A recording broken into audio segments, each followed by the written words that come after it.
不死，但是你不点龙，龙进去了。后边龙兵清掉了，对面超级兵又来了，实在清不完了。他是回了泉水补满状态都不敢补满，补了个2/3、3/4出来，还没走2步被女娲打到残血，但这时候又不能回家。是的，所以真的非常艰难。双方的射手昭绝在最后一波团战伤害也都灌满了。来看一下这局比赛的 BP， 盾山、海月。昭绝有歌呀这把，看狼队怎么考虑了。还有就是关羽是搬了。昭绝、敖影哥呀，这2个强势射手都在。看微博，哎，这是不想给微博的，因为关羽打团太厉害了。黄铁是双方打到目前为止的一个公共英雄池，可以抢。那青青如果对位的话，就是夏洛特。对，吕布他已经用过了嘛。子墨这个赛季的狂铁是5战全胜的，100%胜率。深渊，狼队出仓了，仓家少司源。没人能在喵的暴躁节奏里战胜本猫。沈梦溪也是公有英雄池。那你选沈梦溪的话，那看听月要不要火舞或是嫦娥？听月拿嫦娥会比较多。听月这个赛季3把嫦娥全胜。安良是徐佑金加嫦娥，那这样前期强度很高了。对狼队来讲的话，打野的对位杨戬还行，打橘右京。但是你如果在3楼选杨戬的话，就会遇到跟北京微博在第2局比赛一样的难题，就是你没有朵利亚了。朵利亚会被ban嘛？他也可以选择不ban，放给狼队。因为如果狼队选择朵利亚，整个阵容太缺先手了。先搬个戈亚，那微博这边少司源、朵利亚你得搬一个吧？你总得搬一个。对，少司源肯定得搬了，少司源不能给了。而狼队这里他还可以再搬一手敖影，去搬昭绝的英雄。昭绝的仓已经被狼队给抢掉了，你如果这么搬的话，那感觉昭绝就只能拿守约和公孙离了。敖影还是搬掉，守约或公孙离，或者是艾琳，但艾琳他其实可以单出，因为他们的盾山前面已经用过了嘛。对，艾琳可以考虑，朵利亚还是搬了。这把不太适合出艾琳，出了艾琳感觉物理伤害有点偏弱。是的，朵利亚少司源，他需要那种物理持续输出。守约是蛮不错的选择，这把。狼队把空儿搬了，但他如果出守约的话，会到沈梦溪啊，但是不敢架枪，架枪容易吃雷。而且现在狼队他还没出墨子，那万一北京微博来个守约加墨子，那这个对线强度就不一样了。他3条线上的英雄都会很强。哎，对啊，他如果出守约加墨子的话，那其实沈梦溪就难受了，他不是守约难受了。我反打你。微博搬掉了芈月。狼队这把怎么考虑？夏洛特现在还在外边。狼队选哪个？反正杨戬的搭子、苍的搭子都没了。求稳就选一个常规前排，张飞什么的。信的张飞还在。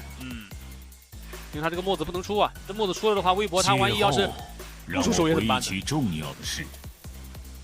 现在的张飞再给青青的对抗路英雄留一留，看一看，看一下微博这里的射手到底出什么。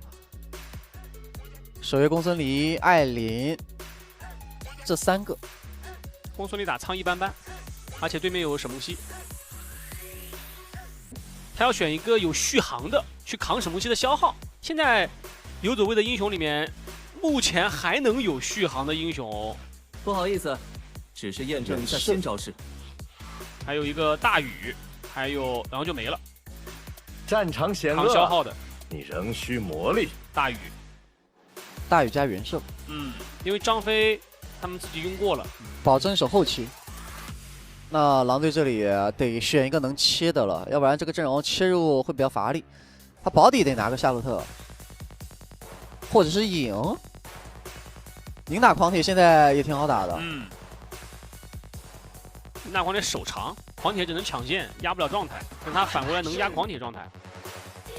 因为他那套1-2的伤害太高了。但这个赛季青青都还没玩过，选老夫子，老夫子啊，不如长夜，说的正是老夫了。他来了一个稳定的先手控制，夏洛特跟影都没有这种能力，对，他是能固定战场的，而且越到后边会相对越好打，但前期就会比较弱了。这阵容狼队是一个4平8稳发育的阵容，等着后期打50团战会比较厉害。而北京微博这一套上野加上中路都很强势，前期不论是几何到视野，还是说他们前期的爆发量，产生击杀的效率都会比狼队要更高啊。主要是他们的中野辅的强度在这儿摆着。上半图太厉害了，哇！这橘右京的左膀右臂一个狂铁一个嫦娥，然后在狼队这边，狼队虽然说杨戬加沈梦溪中轴不弱啊，但你在面对到微博这个阵容的话，你确实有点难受。因为沈梦溪跟杨戬他的控制并没有那么的稳定，对，就只能靠青青过来。但青青老夫子是他的绝活招牌，他在拿到老夫子之后，他4级的那一波往中靠是微博一定要注意的点。而且他只要在中路能够捆到人，旁边有婉婉和子焕在的话，那基本上是100%杀的。而且这个英雄更适合青青这种大局方面的指挥，更方便他，就是打不打团他说的算。我先带好了，或者说我这里有技能，我来跟你们汇合，我来开这波团。对，张飞大招留作反手嘛。但对于微博来讲的话，这把就要靠安良的橘右京，看看能不能通过一些变奏的方式，通过自己的灵活性。去避开跟杨戬的正面对抗，打另外一侧，打薄弱点。看看这场 BO5，我们能不能再往后看？因为依旧是狼队的赛点，狼队能够把这一局赢下来的话，狼队依旧是可以3比1拿下比赛的。但如果微博要是再扳一局的话，那就打满了。对的，最近让2追3还挺多的。但如果今天微博不能赢下这一局，就输掉比赛的话，那他们其实是迎来了一个高开低走啊。对，因为输的话就3连败了。让我们一起期待一下双方 BO5的第4局。蓝方北京微博，红色方重庆狼队。我是本场解说瓶子，我是本场解说潇洒。比赛开始。微博上来就换线了。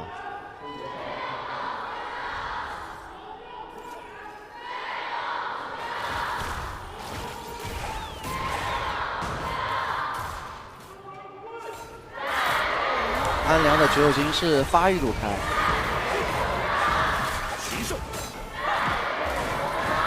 下路子墨压得很凶，因为安良就在他旁边，两个人把线清完了之后，第一时间就把红隼拿完。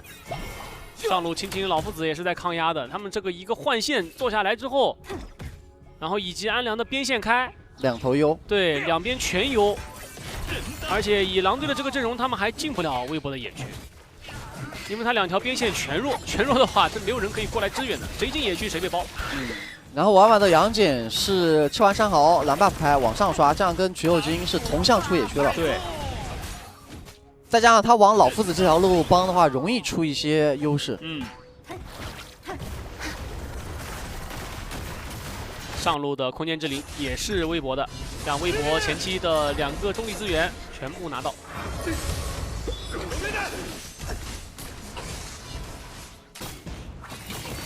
徐寿。婉婉也打完了红，出了野区，双方在中路有一波交汇。不过此时的安良还是回头先打山迷了，把小野全收完，再过来一起并线吃。嫦娥留在上路了。来看一下杨戬，这波直接往上靠，这有大鱼的顶啊！这个顶放的很到位，这两边的草丛你走的话都会被照出视野。对。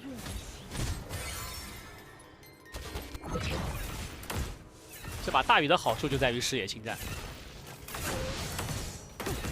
就狼队，他看了这个顶，他又不能不管，得打掉。对，打掉就会暴露自己的行踪，然后就会浪费时间，原本该干的事儿就干不了了。对的，北京微博现在是把线又换回来了，回归一个正常的对线。正常让袁绍到达4级之后打苍就比较好打的，他手比苍长，他可以万箭齐发去扫他的脸。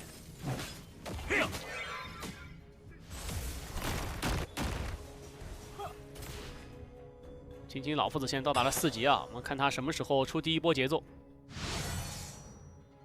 现在都是满技能，没什么机会，能捆到绝右金那才行。又传下来，但中路没人。微博很清楚青青的这个老夫子的打法，谋因为青士在青曾经也是林教练的爱徒啊。当时在 DYG 的时期，开枪。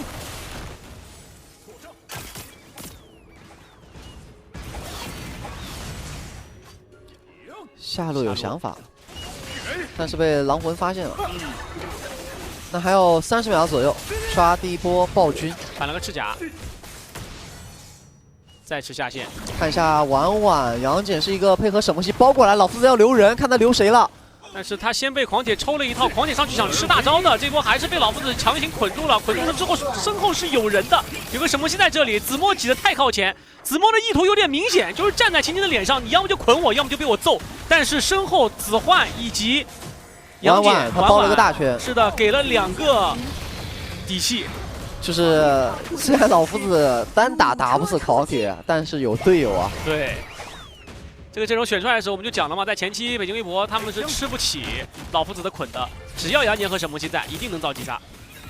本局比赛8人看好了北京微博，13人看好了重庆狼队。一波暴君也是被狼队拿下了，而且刚刚上路出节奏的同时，下路也在打，两边的发育路闪现都交了。安良的绝右军依旧是换主宰啊，北京微博的主宰控制率依旧在上升。虽然是被嫦娥补了尾刀，这个版本是被北京微博，尤其在中后期阵容上玩明白了。对，因为北京微博在这个赛季相当于是小重组了。对，就有的阵容它的团战能力不强，但是它线上1v1、2v2的能力还可以。在这种情况，尤其是野合阵容，它避免碰撞最好的方式就是换资源。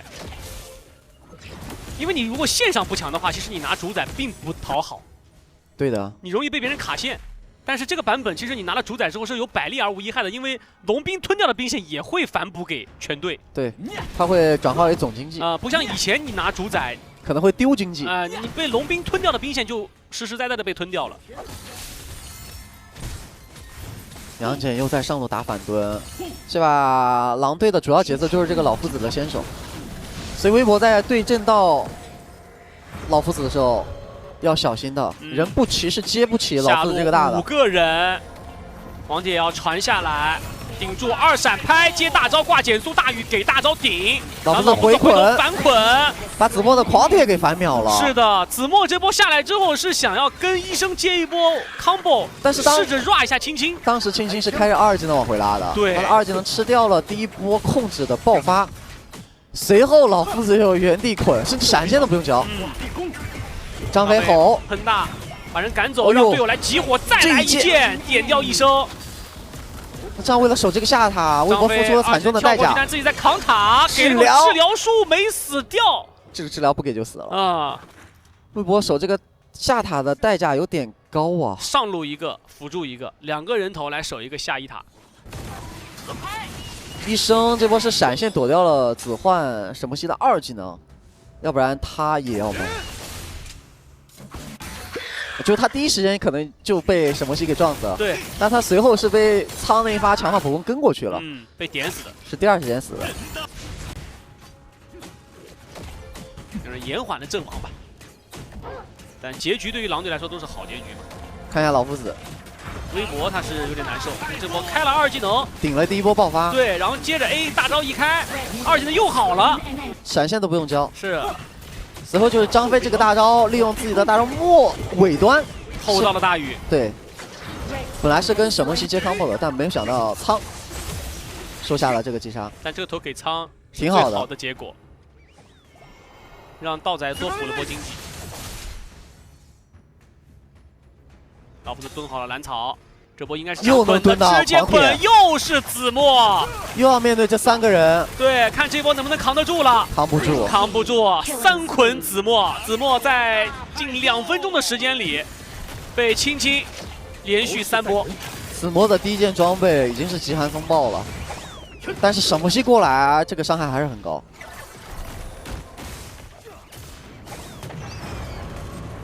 是吧？北京微博唯一的大前排，现在连续阵亡3次。这狂铁被打了4500的经济，老夫子都快5500了。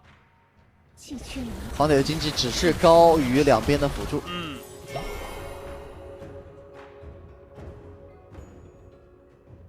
这把子墨打的在中期快站不住了。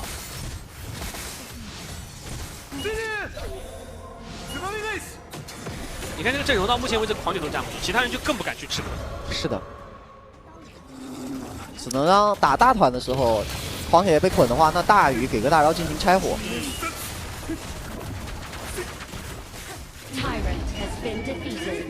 因为我把暴君拿了，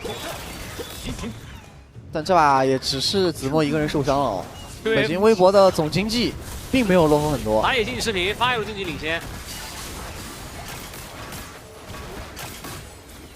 狂铁现在带线只能避开老夫子，就队友。 抱团一起去清老夫子带的那条线，谁落单了都不好使啊，都会被抓。子墨他扛是能扛，只是他挨不住被老夫子定在那个地方一直揍，就纯挨揍那不行，得有队友帮忙打输出，他是可以接受的。狼队想要拆上一。 晚晚拿了主宰，也是双方在10分钟前的最后一波双童话进行了互换。上路一塔还是没有推掉啊！音乐的嫦娥防守很及时。嗯。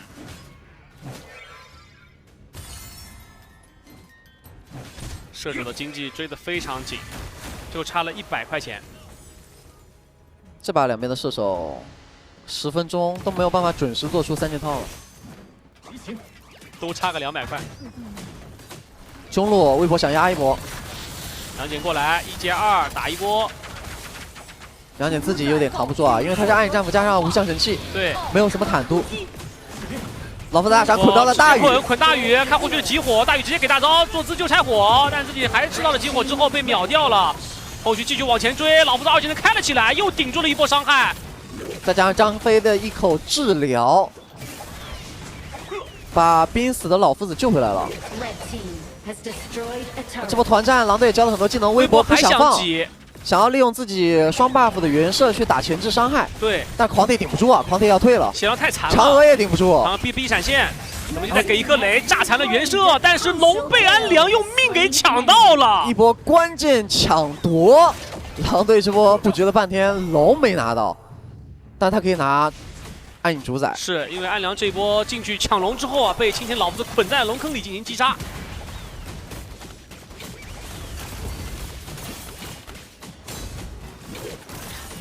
这波微博不想放，不想放，但是婉婉还是把龙拿到，把狼队的人挤进红区，然后接着给中路的沈梦溪施压。沈梦溪把线清的差不多了，张飞拉一下仇恨，但是原射对抢点了。嗯。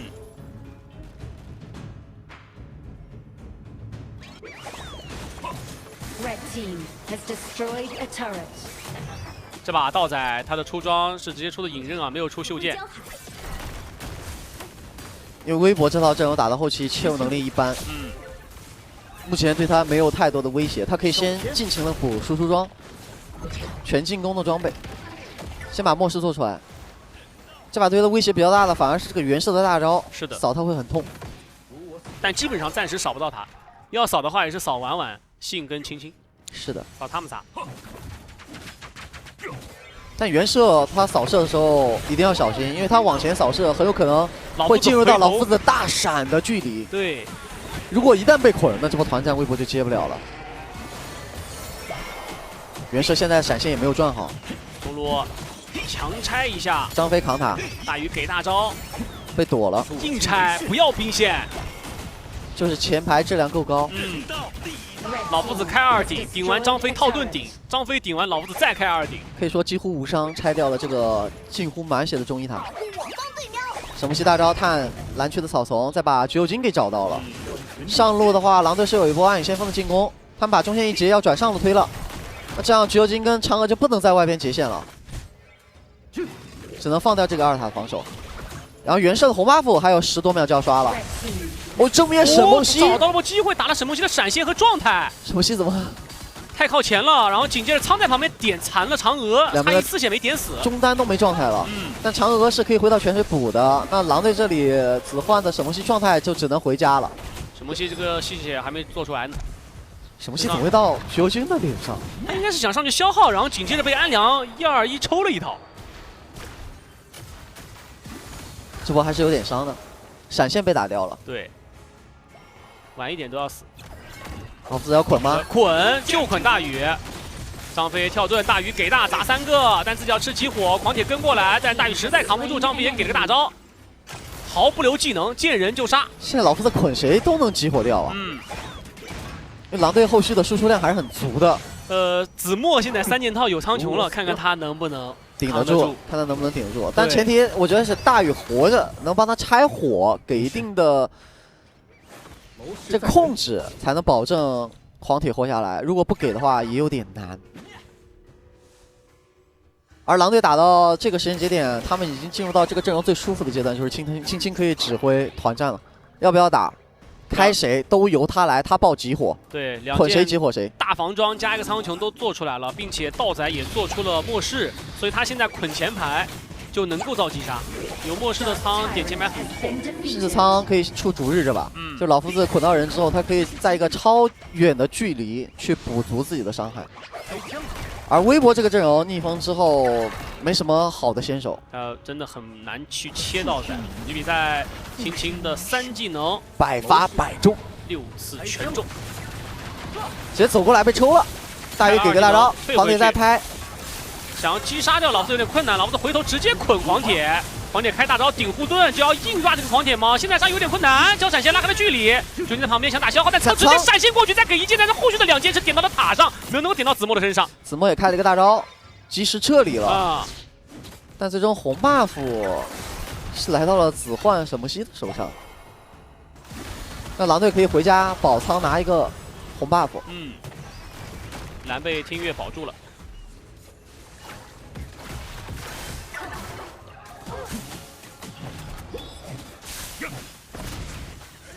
接下来这条暗主宰，两边要打了。现在的情况是，微博想要打掉青青是很难的。老夫子又想开团，对，正面直接动手捆大宇，狂铁看正面能不能顶一下。安良在旁边把龙给拿到了，大宇这个位置要先死，死完了以后，原圣这个位置被逼到了个残角的位置，跑不了了呀，走不了了。青青交闪现，就1技能想拉，只能卖了。杨戬过来，杨戬直接给1技能，他根本打不动，上去给个1，拽到了昭绝，将昭绝给拿下。好在安良只有金是把这条暗主宰也控下来了。这条龙拿到之后，即便狼队组织上路进攻，那一条龙就能化解。所以这波狼队打赢了团战，但是应该推不了高地。只要只有金放龙的话，嫦娥先是用2技能拉住了仇恨，放龙。又来吗？强拆，再来一次。因为对面对他们没威胁，说实话，他们强拆也没有什么成本。是再跳个护盾，拉个塔的仇恨，清理个增伤，真是防御塔最难的一击。徐有金这波盾有没有机会直接秒一个 C？ 对，子焕往草里甩技能，直接2-1，然后贴脸放个2技能的2段控，把徐有金打退，然后回头给1技能挂上了。不急，等你交完2段烟反我再上。再接1技能，接2技能，老夫子直接赶到，将安良的橘右京给拿下。原本是安良的橘右京绕后，但是子焕太灵性了，回头的这一个2-1，杀意感知，对，感觉背后发凉。然后就是婉婉的杨戬很细节啊，他的1技能挂到了橘右京身上，不着急上，等橘右京把所有的位交完，他再过去，是稳杀。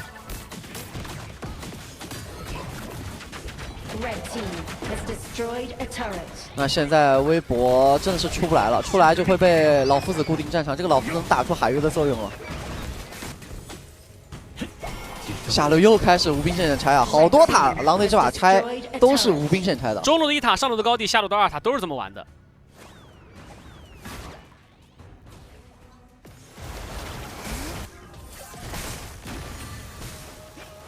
目前打到了17分半，狼队是10比0微博，这个击杀数。微博还没有拿到1个头，他们的经济也拖到了5万，几乎饱和。但现在就是没有什么破局点，打团很被动。就这手红四方5楼的康特卫老夫子，让他们没有人敢看这个老夫子，谁站在最前面都会被捆。Dark Tyrant has been defeated. 青青最后一局他们出了一个目光斗篷，旭日出旭日光，出光，韩国这顶在脸上，你说谁敢看他？谁都不敢看青青。你只要敢看他，大招往那一定，队友往上一靠就杀了。对的。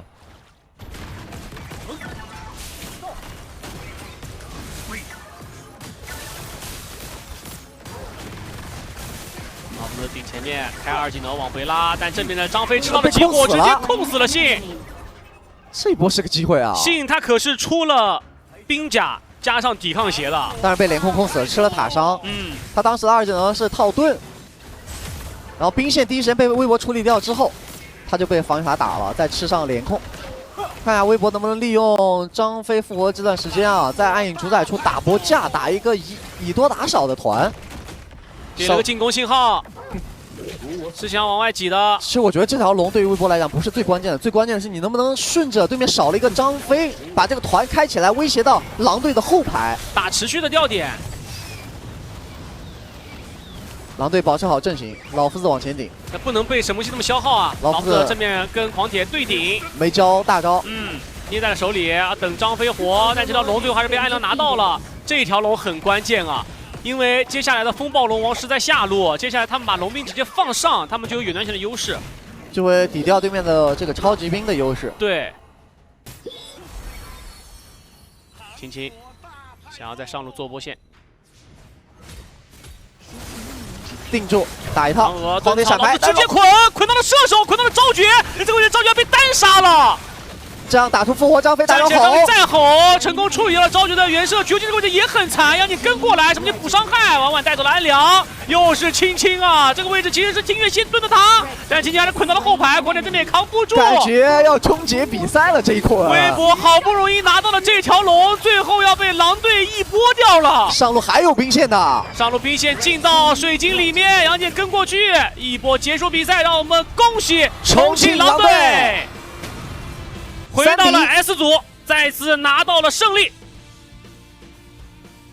，3比1战胜了北京微博。这场比赛对于重庆狼队来讲还是非常重要的，因为他们在第2阶段是掉到了 A 组，很多人都在想着狼队在 A 组比赛都打得这么的艰苦，那回到 S 组会不会一样的艰难呢？但是今天他们做到了，他们也赢了，而且交手到的是北京微博。这场比赛打完了之后，重庆狼队也拿到了在本赛季常规赛的又一个3连胜，算上了卡威赛那场，同时让北京微博吃下了3连败的苦果。本场在赛训组的较量上 ，SK 和老林也是时隔了271天后再次同台较量。这场 BO5 以 SK 的胜利告终。但这个赛季，我相信在季后赛2支队伍依旧有机会碰面。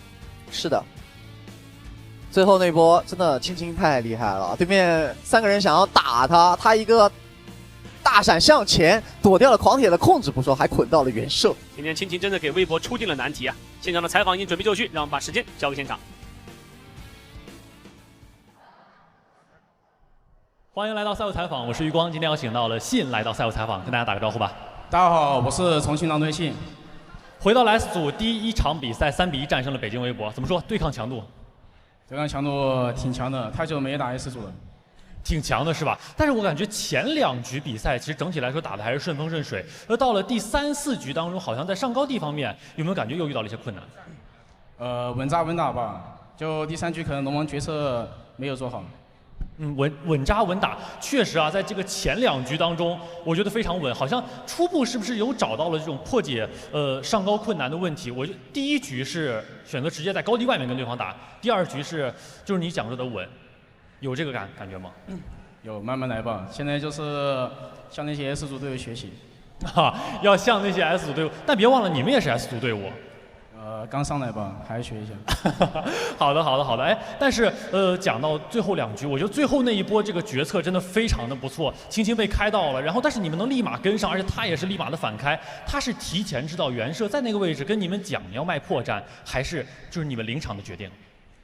当时临场想接线的时候，然后对面出来打他的，然后我们就一起过来救他。哦，其实也是比较临场的，但是你们整个统一这个思路的速度很快，对吧？对，现在比较团结。这样。然后今天在这个 BP 上面啊，尤其第1局当中，我发现你们好像最近几场比赛喜欢放给对方盾山之后，然后在第2轮去抢到你的游走位英雄。上一场比赛后手抢的是张良，这场比赛后手拿的是苏烈。怎么说？这是因为整体来说你们去对抗到盾山的体系太多了，觉得对方扳不完，还是想后手定阵容？其实最近可能中魁手感不好吧，然后就想后面常常看你们其他英雄。哦，你觉得中魁手感不好，但是对面扳了？确实没想到吧。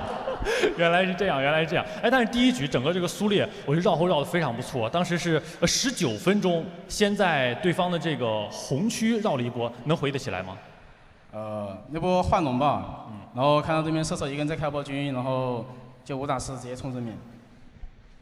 这个是决策很坚定，然后下一波又是20多分钟的时候，那苏烈一个人好像吃了4、5个控制，但还是硬走过去把对方的这个盾山跟后羿合体给推回来了。当时那一波是什么样的情况？那一波当时先是马哥就开到盾山后羿的吧，然后就跟上去了，然后就是靠自己苏烈的英雄强度，然后赢你嘛。原来是这样啊。那今天3比1拿下了北京微博之后，你感觉啊，你们在能有哪些地方是做的比较好？因为都知道北京微博其实也是一个10分钟之前很强的队伍，但今天4局比赛10分钟其实都是优势。还是龙团决策吧，就每次被对面出来换龙，可能有点可惜。每次就是被对方换龙。对，对面都有机会出来换龙。啊，对面都有机会拿到换龙，这我觉得也从侧面说明你们掌握了比赛的主动权，是这样的吗？算是一种方式吧。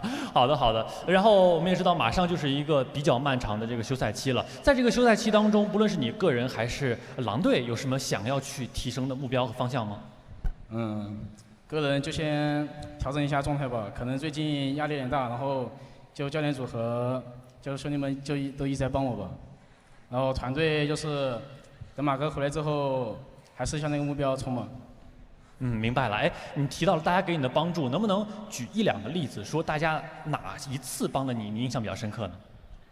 哪一次嘛？就是自己最近可能那个就玩得不好，然后被喷的可能会有点那个心魔吧，然后队友就帮我解决。稳住心态的同时，也给出了你前进的方向以及如何去改进的这个办法，对吧？来，各位再次把掌声给到信好吗？别忘了今天也是拿下了一个小局的 MVP 的。来，再次感谢信接受我们采访，恭喜重庆狼队3比1拿下了对手。把时间交还给评论席。我觉得这个就是去线下看比赛的一种魅力了，可以无时无刻给到你所支持的选手以及战队的这种及时的反馈以及鼓励。我觉得相信信也接收到了，再把自信找回来。他还是对于就是今天打的，包括他以前打的，就是因为我知道信是一个非常好的孩子，他是一个每天都是积极向上的。然后打得不好的话会自责，但我今天看来的话，我是觉得他打的是会比过去的第2轮、第1轮打得更好的。然后要对自己一定要有个信心，对不对？然后后面的话，不管是在季后赛还是在胜者组，还是在怎么样的一个比赛里面，我觉得他是要找回自己以前那个钟馗王的那个自信的。没错。然后 KK 的话也会多给他那种自信的，我觉得是完全没问题的啊。是的，那现场也准备就绪，把时间继续交还给玉光。欢迎回来，本场比赛为您邀请到了医生来到采访席，来跟大家打招呼吧。大家好，我是北京微博医生。今天是很遗憾没有能够拿下来啊，1比3负于了对方。第1局赛前，其实评论席也在聊你搭档老的这个边路搭档樱花来面对到老东家，而且是第1次以北京微博医生的身份来到这个场馆，怎么样？有什么感慨吗？有点陌生吧，因为就是第1次在这场馆，第2次吧应该，上一次是在 KG。对，春季赛来过一次。然后搭档樱花的话，就是赛前的话就是也没有太多准备吧，就是做好自己该做的。哎，你聊到赛前的准备啊，我相信北京微博的粉丝们也一定都很关心。因为在第3轮出现这种对抗路的轮换，能不能给我们透露一下整体你们2位对抗路选手的跟训情况是什么样的？就是怎么说呢？就抓进组吧，然后觉得就轮换调整一下，看状态能不能更好一点。我觉得求变就是在不断的想要去向上攀升的过程。我发现啊，医生在今天的后3局选的其实都是比较偏向于反手这样的英雄，跟你以往的这种开团角色好像不太一样了。一局这个庄周、张飞和大宇比较偏向于反手，这是你最近出现的一个改变吗？还是只是那3局恰好需要这样的角色？没有吧，就是刚好出不到那几个英雄，觉得好用，然后就选到了。庄周这个点选出来，其实当时大家也发出了一些这种质疑啊，或者是赞同的声音。总之是各抒己见。能不能聊一下你当时选这个英雄，你在想什么？你觉得这个英雄的局内画面会是什么样的？因为对面控制比较多，然后我们的话就是我们虞姬和也不比对面小，然后我们有海月有6人，然后打团的话，吕布跳大的话我放大，他也跳不了人的。另外呢，聊到这个数据方面，其实这个赛季啊，北京微博有一项数据是名列前茅的，就是10分钟的这个场均10分钟经济差，将近拉到了2000多。其实能够看出来，你们在10分钟之前，这整个赛季长线来看的话是打得不错的。但是今天这场比赛确实是4局比赛10分钟都有或多或少的落后。你认为在你的视角当中，队伍在这一段时间之内局内出现了哪些问题？主要是我们前期对抗吧，就前期对抗的话就是。最近时间前期对抗的不太好，然后前期就是出现有点逆风或者是经济差被别人领先很多的。前期对抗这方面看出来有待加强，还有提高的这个空间，对吧？另外呢，目前也确实是处在一个这个连败当中啊。其实大家我想也很关心，就是这连败会不会影响到你们竞技的状态或者是队内的氛围，现在是什么样的？连败的话，其实就是因为我们也连胜过嘛，8连胜，然后。就是也得经得起连败吧，因为连胜了，可能我们大家或多或少有点包袱，然后不想输，然后可能就一直输，然后就调整好自己。对，电子竞技就是这样的，有输也有赢。不过目前是这个连败，但是好消息是接下来会有一个时间比较长的这个休赛期，等着你们去调整一下。在这段休赛期当中，有哪些你个人或者是队伍当中去进步或者调整的方向吗？我觉得我们前期做好就行了，对，主要是把前期做好。前期做好，继续维持自己这个10分钟经济差大魔王的这个优势，对吧？好的，再次感谢医生接受我们采访，时间交还给评论席。感谢前线传回来的采访，我觉得医生还是解读的非常的到位的。我觉得像连胜或者连败，它仅仅只是一个名词，但是我们要想方设法把它转换为一个动词，成为鞭策自己的一个动力。然后同时也复盘到了，就是他们觉得现在队伍当中前期是存在一些对抗上的细节的。是。同时呢，我们今天局内其实还有一个非常亮眼的操作，两位已经等了非常久了，米哥已经正襟危坐。果然啊，那个第一次。稍等一下，我有一段口播，欢迎来到 iQOO 第一视角复盘环节 ，iQOO Pad 6 Pro 4K 性能剧目大有一面，可以到你了，米哥。对，我们就其实也是在那个比赛之中看到一波其实也算是基本功嘛，但是没想到在实战里面基本功这么的扎实，大家看一下。就是道仔在上路高地推的时候，海月这边以为拉的是他，闪现拉走，然后这个时候。不要眨眼，我只能给观众朋友们说，大家不能眨眼，他手速确实有点快，最好也不要呼吸啊，真的太快了。我觉得这确实基本功，但是手速也太快了。要来了，对啊，这一瞬间已经把3装已经全部换完了。他这一波操作的话，我再回放一下，我尽量给你们暂停一下。就这一波，再看一遍，就再看一遍吧。我反正觉得，就职业选手的手速的话，我们也有很多选手没换出3装嘛，但是这一波的话，职业选手的手速确实是达到了一个顶尖，点了一个链子以后瞬间点3装，我也确实也看不清楚。米哥，你也是职业选手，你再来一次，再来一遍，反复，看到了，暂停，卖掉了，再看一下啊，反复品味，下一秒。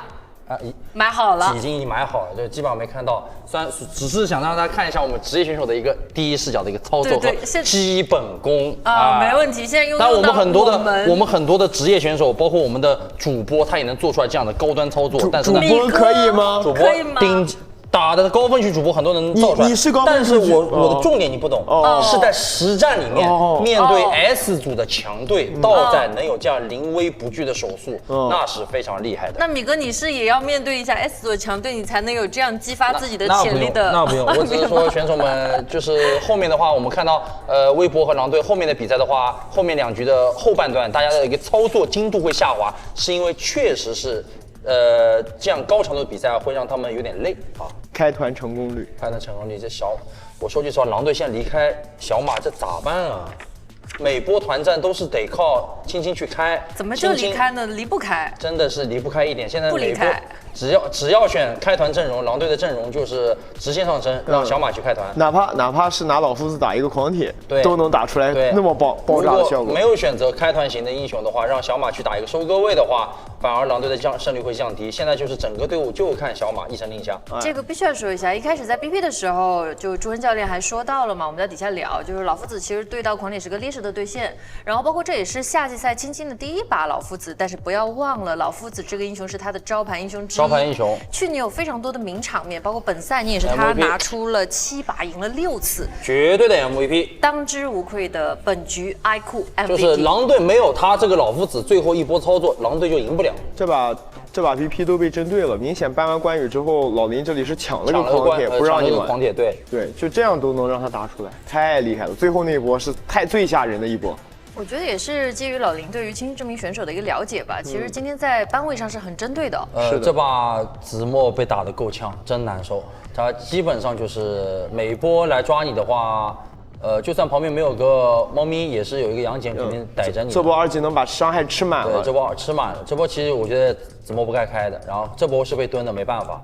你看，永远是三人行一起去激活子墨，黄铁就算全是苍穹，后面他也没办法的。上中野联动。对，这边的话，只要每波团战就是开了团战以后，狼队又有自己有个目标，知道怎么打了，不然的话他真不知道怎么打。混一个杀一个，再拉一个。现在目前为止，狼队大脑的话就是青青啊。这波又是看到你在下路处理线，不是说针对你大鱼，是针对任何一个在老夫子面前单走的人。因为微博是有一定的视野压力的嘛，大鱼这里也是出来放顶看视野的，有点顶不住了。然后最后一波今天操作的话，才是制胜的关键。这波是围死了昭绝。好，就这一波，以为被抓了。然后他队友都以为他被抓了，结果一个闪现跃到了后排，直接捆到了原社。先是单杀出第1条命，配合张飞击杀了第2条命的昭绝。然后这波就是制胜关键。然后道仔的话，今天打的也挺舒服的。这把信的张飞吼的也不错。真挺好，真挺好。他这把就相对来讲压力没有那么大嘛。